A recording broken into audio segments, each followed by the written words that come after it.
Hi, this is Jaya. In this video, we shall see about the impact of American War of Independence on England. After the American War of Independence, Britain struggled financially because she had a lot of debt and she had to pay a lot of interest also.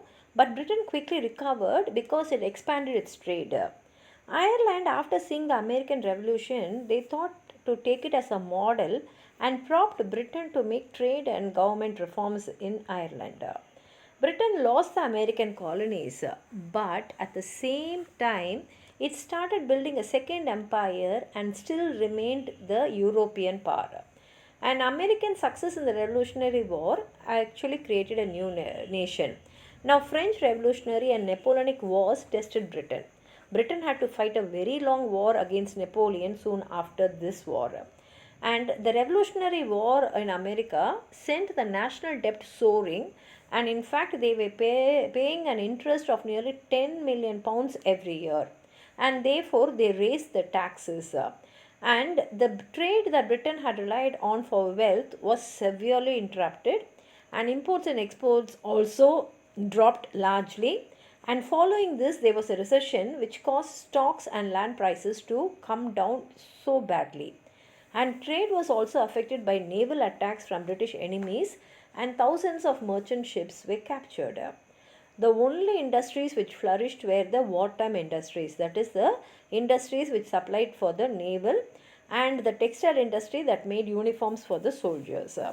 And unemployment fell as Britain struggled to find enough men for the army, and therefore they started hiring German soldiers to fight for them. And the effects on the trade were only for a short time because British trade with the new US nation rose to the same level as they had the trade with the colonies by 1785, and by 1792 trade between Britain and Europe had doubled, and therefore Britain had good income. Now Ireland opposed British rule, and they took the American Revolution as a lesson and they wanted to follow it. And there were many campaigners who were fighting for the reform in Ireland, and these campaigners they organized groups and they had armed volunteers, and they all decided to boycott British imports. Now Britain relaxed its trade restrictions on Ireland, and they did this so that they could trade with British colonies and freely export wool, and also reformed the government by allowing non-Anglicans to hold public office, because till then non-Anglicans were not allowed to hold public offices. And Britain also repealed the Irish Declaratory Act, which had secured Ireland's dependence on Britain while granting full legislative independence to Ireland.